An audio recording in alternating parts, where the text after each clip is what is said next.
سری لنکا سے منگوائی، باہر سے منگوا رہی. آپ کے پاس اسکلڈ لیبر نہیں، آپ کا ایجوکیشن سسٹم ہی ٹھیک نہیں. وہاں پہ آپ کو ابتدا سے ہی دیکھنا پڑے گا کہ آپ کس طرح سے اس ایجوکیشن سسٹم کے اندر آپ میٹرک FA BA کر کے تو آپ کیا کتنے کلرک بھرتی کر سکتے ہیں. لیکن ہم اس سے مکمل مایوس نہیں ہو سکتے. مایوس نہیں ہے، ہم مایوس نہیں ہیں. ہمارے یہاں اسکل ایجوکیشن جو ہے وہ میں کوئی مایوس آدمی نہیں ہوں. میں کہہ رہا ہوں کہ یہ جو اتنے بڑے پیسہ پڑا ہوا ہے، جو آج بات بھی ہوئی کہ آپ جو فائنینس کے اندر پڑا ہوا ہے اس کو اس منسٹری کے اندر لے کر آئیں اور اس کے ذریعے بہت سارے ادارے آپ بنا سکتے ہیں جس کے ذریعے ایجوکیشن دی جا سکتی ہے. میں ایک اسکلڈ لیبر ایک ایسپیکٹ اور کہتا ہوں، جو آپ کہتے ہیں فارن ڈائریکٹ انویسٹمنٹ، اس وقت دنیا میں جو کمپٹیشن ہے جی جی کہ ہمارے ملک میں فارن ڈائریکٹ انویسٹمنٹ ہے، لیکن یہ گورنمنٹ کی اپنی پالیسی ہے کہ نیشنل انٹرسٹ میں کیا فارن ڈائریکٹ میں کیا وہ موبائل فون میں لگے، کیا وہ بینکوں میں لگے، کیا وہ ایسی صنعتوں میں لگے جس سے کہ مینوفیکچرنگ کیپیسٹی ہماری بڑھے، روزگار بڑھے اور ہماری ایکسپورٹ بڑھے. ہمارے ملک میں ایسی کنزیومر سوسائٹی بنا دی گئی پچھلی گورنمنٹ نے. اور اس کے لیے آپ کے پاس ریسورسز کا ہونا، را مٹیریل کا ہونا. نہیں، یہ گورنمنٹ کی پالیسی کاؤنٹ کرتی ہے کہ آپ اپنے ملک کو کس طرح لے کے جانے. کیا آپ نے اپنی کیپیسٹی کو بلڈ اپ کرنا ہے یا آپ نے کنزیومر گڈ بنانی ہے کہ جو سیل بناؤ جی آپ بینک لگا لو، لیکن یہ تو سارا پروفٹ جو ہے باہر لے کے جا رہے ہیں. اگر آپ یہاں اچھی انجینئرنگ لگاتے اور جس سے مینوفیکچرنگ کیپیسٹی بڑھتی اس کو آپ ایکسپورٹ کرتے، جیسے چائنا کر رہا ہے، جیسے جاپان کر رہا ہے، ٹھیک ہے، تو وہ آپ کے ایکسپورٹ سے آپ کے پاس پیسہ آتا ہے. سنگاپور میں 110 بلین کا ریزرو ہے، ان کی 70 لاکھ آبادی ہے. ہمارا ملک 17 کروڑ ہے اور ہم IMF کے پاس گئے. اس کی وجہ یہ ہے کہ ہم نے کاریں منگوا لی ہیں، آپ کے سوال سے کاریں منگوا لی ہیں اور آئل کا بل بن گیا. میں آپ ہی کے سوال کی طرف سے جڑا ہوا کہ 8 سال تک یہ جو گیپ رہا ہے، تو اس گیپ کو آپ نے اس وقت کیا اتنی ہی کوششیں کی کہ دوبارہ سے یہ لیبر کانفرنس ان 8 سالوں کے درمیان آپ اس کو دوبارہ انعقاد کروا سکیں، یا اس میں آپ نے 8 سال میں کوئی ایسی فائٹ کی مزدوروں کے حوالے سے؟ شاہ صاحب کیا اس گیپ کو فل کر سکیں گے؟ کیے اور سارے ملک میں یوم احتجاج منایا. یہ جو گیپ جس کی آپ بات کر رہے ہیں، اس میں میں نے پہلے عرض کیا تھا کہ جسٹس شفیع الرحمان کمیشن قائم ہوا تھا اور انہوں نے جا کے کنسنسس بلڈ اپ کی تھی ڈفرینٹ صوبوں میں جا کے between the employers and the workers, اور اس کنسنسس کا ایک کنٹینیوس پروسیس چلتا رہا. کیونکہ اب اس دور حکومت میں انہوں نے سہ فریقی لیبر کانفرنس کا انعقاد کیا ہے. اب یہ ایک سٹیپ ہے آگے کی طرف، تاکہ اگر کوئی پیچھے چیز ایسی رہ گئی تھی جو پیچھے لیبر لاس تھے، جن کو چودھری منظور صاحب نے اور خورشید صاحب نے بڑا واضح طور پہ کہا ہے کہ کچھ ایسے لیبر فرینڈلی نہیں تھے اور امپلائر فرینڈلی نہیں تھے، تو ان چیزوں کو اب آگے لے کے ہم نے چلنا ہے. اور اس چیز کو ہم وزارت محنت کا یہ ایک بنیادی مقصد ہے کہ ان چیزوں کو ایسی مشاورت کے ساتھ کیا جائے تاکہ آئندہ جو لاہ عمل اختیار کیا جائے اور جو قوانین آئیں اس میں ہماری صنعت بڑھے، ہماری تجارت بڑھے اور ہم لوگ ترقی کی راہ پہ گامزن ہوں. ایک میں آپ کے توسط سے یہاں منسٹری آف لیبر کے نمائندے بیٹھے ہیں، ان سے یہ مطالبہ کروں گا کہ جو وزیر اعظم صاحب نے آج اعلان کیا ہے اس کا جلدی فالو. یہ آج ایک دن کی میٹنگ تھی، ایک تو 27 میں آپ سے ایک سوال کروں گا کہ آپ 98% لوگوں کی اس وقت بات کر رہے ہیں، کیا آپ وزیر اعظم صاحب کو جمہوری طور پر سپورٹ کرنا پسند کریں گے؟ 98% لوگوں کی آپ بات کر رہے ہیں، مزدوروں کی، لیبر کی، ورکرز کی. ڈیفینیٹلی آپ ان لوگوں کے اندر پینیٹریٹڈ ہیں، گراس روٹ لیول پر یہی لوگ ہوتے ہیں. کیا آپ اس ملک کی ڈیموکریسی کے لیے ان لوگوں کو ایکٹیویٹ کرنا پسند کریں گے؟ کیا آپ سپورٹو ہیں گورنمنٹ کے لیے تاکہ اس جمہوری پروسیس کو رن کیا جائے؟ ٹریڈ یونین جو دنیا میں جمہوریت ہے وہاں سب سے پہلے انڈسٹریل ڈیموکریسی آئی، پھر اس جمہوریت کی بنیاد رکھتی. یہ نہیں کہ لیڈ کی ڈیموکریسی ہو جاگیردار سرمایہ داروں کی، وہ ورکر کی ہوتی. اس پروسیس میں ڈیمانڈ ہوتی ہے، سپورٹ کرتے ہیں پہلے، پھر آپ ڈیمانڈ ہوتی ہے، جس ملک میں پھر آپ کے انٹرسٹ آرٹیکولیٹ ہوتے ہیں، اس کے بعد پالیسیز آتی ہیں. ڈیموکریسی ہوگی تو ٹریڈ یونین تو کیا ڈیموکریسی. لیکن جو بات میں مکمل آپ نے نہیں کرنی تھی، میں آپ کے توسط سے منسٹری آف لیبر سے یہ مطالبہ کروں گا جو وزیر اعظم صاحب نے اعلان کیا ہے.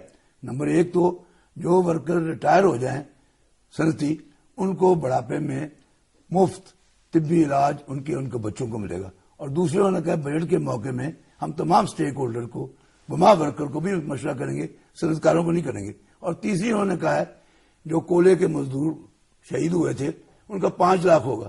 تو جو قانون ورکمین کمپنسیشن ایکٹ ہے بجلی میں بھی ہوتے ہیں, انجینئرنگ میں بھی ہوتے ہیں, ٹرانسپورٹ بھی ہوتے ہیں, وہ کم از کم 5 لاکھ ورکمین کمپنسیشن میں خدا نہ خواستہ ڈیوٹی پہ کو فوت ہو وہ کریں. یہ باتیں فوری ہیں جو کر سکتی ہیں, جو قانون تو میں چودھری منظور صاحب آپ سے یہی سیم سوال کہ ظاہر ہے آپ 98% لوگوں کی اس وقت بات کر رہے ہیں, ہمارے ملک کے جو ورکرز ہیں, لیبر ہے, کیا آپ نہیں یہ سمجھتے کہ یہی وہ لوگ ہیں جو اس ملک کی بنیادیں ہیں اور جو اس جمہوری پروسیس کو ڈیفینیٹلی ہمارے ہاں جو مڈل کلاس ہے وہی ایک بڑا طبقہ ہے, تو اس میں آپ سپورٹ کروائیں حکومت کو تاکہ اس پروسیس کو. میں نے تو دیکھیں ایک بات کہنا چاہ رہا ہوں کہ آج جب میں نے بات کی تھی, میں نے اس کا آغاز ہی یہاں سے کیا تھا کہ مجھے دنیا کا کوئی ایک ملک ایسا بتا دیں جہاں پہ ٹریڈ یونین مضبوط نہ ہو اور جمہوریت ہو, اور کوئی ایک ملک بتا دے جہاں پہ آمریت ہو اور وہاں پہ ٹریڈ یونین ہو. اس لیے ضروری ہے کہ پاکستان پیپلز پارٹی کا جو بنیادی منشور ہے اس کے مطابق انجمن سازی کا جو حق ہے, جو محنت کشوں کو, طلبہ کو, کسانوں کو, اور ابھی تو ہم نے بہت سارا کام کرنا ہے اور اس کام کے حوالے سے ہم یہ ساری چیزوں کو ریکارڈ پہ لے کر آنا چاہتے ہیں کہ پیپلز پارٹی کے سوا اس ملک کے اندر اور کسی نے مزدوروں کو دیا کیا ہے, لیا ہی لیا ہے. ان کے خلاف قوانین بنائیں اور ایسی چیزیں لے کر آئیں جیسے یہ جو فائنانس بل کے اندر ترامیم کر دی گئیں جو کہ نہیں ہونی چاہیے تھی, جو کہ کبھی تاریخ میں کبھی نہیں ہوتا کہ فائنانس بل کے ذریعے آپ مزدوروں کے قوانین کے اندر تبدیلیاں کریں. اور میں بابلا کی ان کا جنرل سیکرٹری ہوں. پچھلی حکومت نے سیاسی طور پہ قبضہ کرنے کے لیے ریفرینڈم میں ہماری مخالفت کی, لیکن ہم نے کہا کہ مزدوروں کے معاملے میں اگر ہم سیاست میں تقسیم ہو گئے, مزدوروں کی یونٹ ہماری نیشنل یونین ہے 1,50,000, ہم نے ان کو ڈیفیٹ دی, تو یہ بھی مزدوروں کا حق ہے. جیسے چوہدری صاحب نے کہا ہے کہ سول لبرٹی وہاں ہوتی ہے جہاں ڈیموکریسی ہوتی ہے, اور ٹریڈ یونین کی آزادی وہاں ہوتی ہے جہاں ڈیموکریسی ہوتی ہے. لیکن ڈیموکریسی ٹریڈ یونین کی آزادی یہ بھی ہے کہ مزدوروں کو اپنی اٹانومی کے ساتھ خود مختار ہو کر خود فیصلے کریں, وہ کسی بھی پارٹی کے ممبر ہو, یہ ان کا حق ہے. لیکن جب مزدوروں کی طاقت ہوگی منظم, تو وہ کسی بھی حکومت کو کہہ سکتے ہیں کہ آپ یہ ہمارے حقوق کا حفاظ کیجئے, اس کو بہتر کیجئے. اور پاکستان کی جو لیبر موومنٹ ہے وہ اسی مقصد کے لیے, اور جمہوریت کو بھی تقویت ملے, مساوات کو بھی تقویت ملے. میں نے خود بھٹو صاحب کے ساتھ کام کیا جب وہ نہیں بھی تھے, لیکن وہ بھی ان کو بھی ہم نے کنوینس کیا ہے کہ مزدوروں کی آزادی سے ان کو ڈگنیٹی ملے گی. لیکن میں ایک اختلاف کروں گا یہاں پہ خورشید صاحب سے. اس ملک کا یا اوورآل ایک بدقسمتی یہ رہی ہے کہ سیاسی تحریک کو محنت کشوں کی تحریک سے کاٹ دیا گیا ہے, جس کا نتیجہ دونوں کو نقصان پہنچا ہے. اگر محنت کشوں کی تحریک نہ کٹتی تو محنت کشوں کی تحریک اگر جڑے کسی سیاسی تحریک کے ساتھ تو وہ اس کو سپورٹو ہوتی ہے, اور سیاسی تحریک جو ہوتی ہے وہ اس سے اس کا کیریکٹر ہی تبدیل ہو جاتا ہے. میں یہ کہتا ہوں کہ پھر واپس سے ثمر کی ضرورت ہے کہ ہم اس ٹوٹے ہوئے رشتے کو واپس جوڑیں اور اس ملک کے اندر ایک نئی جدوجہد کا آغاز کر کے پاکستان پیپلز پارٹی کے بنیادی انقلابی اور سوشلسٹ منشور کے مطابق ہم چیزوں کو لے کر آگے بڑھیں تاکہ اس ملک کے اندر ایک بنیادی تبدیلی آ سکے.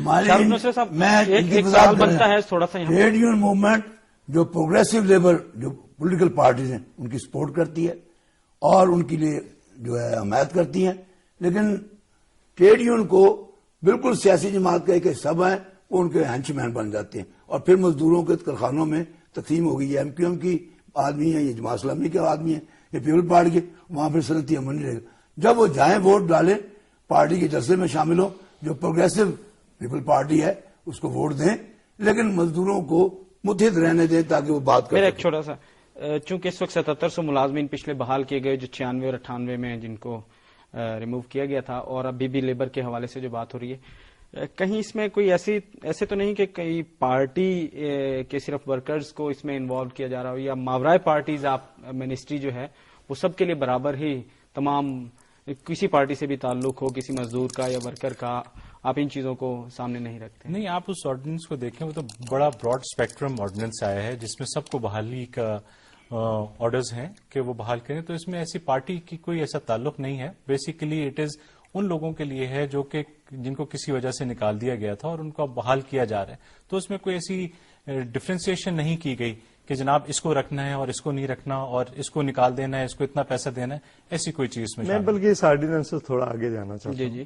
جی یہ ایک الزام لگایا جا رہا ہے. جی بالکل، میں موجودہ حوالے سے میں بات یہ کی جاتی ہے پوچھنا چاہتا ہوں، کیونکہ ہوتا یہ اسی وقت ہے جب میں پیپلز پارٹی کی گورنمنٹ آتی ہے واپس پوچھنا تو مزدوروں کی بات کرتی ہے، لیبر کی میں بات کرتی ہے، واپس- بحالی کی بات میں کرتی واپس ہے. پوچھنا ڈیفینیٹلی چاہتا ایک جو اپوزیشن کی طرف سے یہ رسپانس آتا ہے میں لوگوں واپس کا پوچھنا تو عام چاہتا آدمی کی سوچ ڈیولپ ہوتی ہے، شاید یہ جو موجودہ گورنمنٹ ہے یہ شاید انہی ورکرز کو میں یا انہی واپس لوگوں پوچھنا چاہتا ہوں کہ پیپلز پارٹی کی اس حکومت نے کانٹریکٹ ملازمین کو کنفرم کیا ہے اور کہا ہے کہ جو 2 سال سے کانٹریکٹ 2 سال سے زیادہ پہ ہیں، کیا وہ پیپلز پارٹی کے رکھے ہوئے تھے؟ جو ڈیلی ویجز کو کنفرم کیا ہے very nice. وہ یہ 2 سال سے زیادہ تھے، وہ پیپلز پارٹی کے رکھے ہوئے تھے. پیپلز پارٹی کو تو 12 سال بعد گورنمنٹ آئی، ان میں سے تو کوئی پیپلز پارٹی کا نہیں. مسئلہ یہ نہیں ہے کہ کون کس کا ہے، مسئلہ یہ ہے کہ پیپلز پارٹی جب بھی فرینڈلی چیزیں کرے گی، منشور کے مطابق. اپنے منشور کے مطابق چلے گی تو اس کو یہ کرنا پڑے گا. اچھا، آخری سوال میں آپ سے کروں گا. آپ نے بات کی ہے کہ یہ مزدوروں کے لیے جو آپ پریمبل میں بھی 6 آپ نے اس کی بات کی آرٹیکل 3 کی کہ وہاں کیا آپ جو قانون ابھی جو بنائے گئے ہیں یا پالیسی جو پرائم منسٹر صاحب نے بھی آرڈر دی، کیا ان کو آئینی حیثیت نہیں دلواتے دیکھیے تاکہ دوبارہ سے لیکن پرابلم کہاں پہ ہوا؟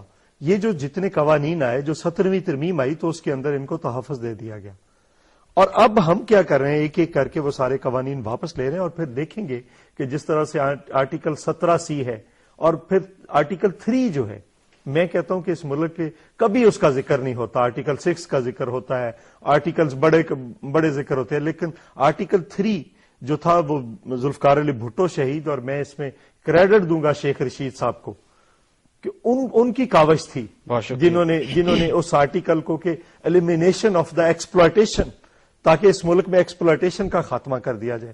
اور بیسیکلی وہ انہوں نے ایک سوشلزم کی جو تعریف تھی وہ کر دی. اللہ آپ کا بھلا کرے. جناب منظور صاحب بہت مہربانی. جاگیرداری ختم کریں. جاگیرداری اور سرمایہ داری، ختم کریں. سرمایہ داری اور جرنیل شاہی اور افسر شاہی ساری ختم میرا ہونی خیال ہے چاہیے. بہت سیر حاصل بحث رہی.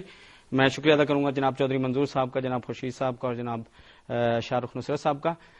جی ناظرین، آپ نے دیکھا کہ سیفری کی لیبر کانفرنس جو ہوئی ہے اس کے حوالے سے ہمارے پارٹیسپینٹس بڑی سیر حاصل گفتگو کی. سوچنے کی بات یہ ہے ناظرین کہ اس تمام سسٹم اور پروسیس کو کیسے چلنے دیا جائے. ڈیفینیٹلی ایک چیز ہے جمہوریت، جو رویہ، اگر اس رویے کو، اس سوچ کو ڈیولپ کیا جائے تو یہ تمام چیزیں آپس میں انٹر لنکڈ ہیں. جمہوریت کوئی پروسیس نہیں جسے فٹ کر دیا جائے، یہ ایک رویہ ہے جس کو چلنے دیا جائے، اور یہ تمام رویے آپس میں جڑے ہوئے ہیں. اگر مجھے امید ہے کہ اگر یہی جمہوری پروسیس ہمارے ملک میں چلتا رہا تو انشاءاللہ یہ ملک ضرور پراسپیرس ہوگا. اس کے ساتھ اجازت دیجیے، اللہ حافظ.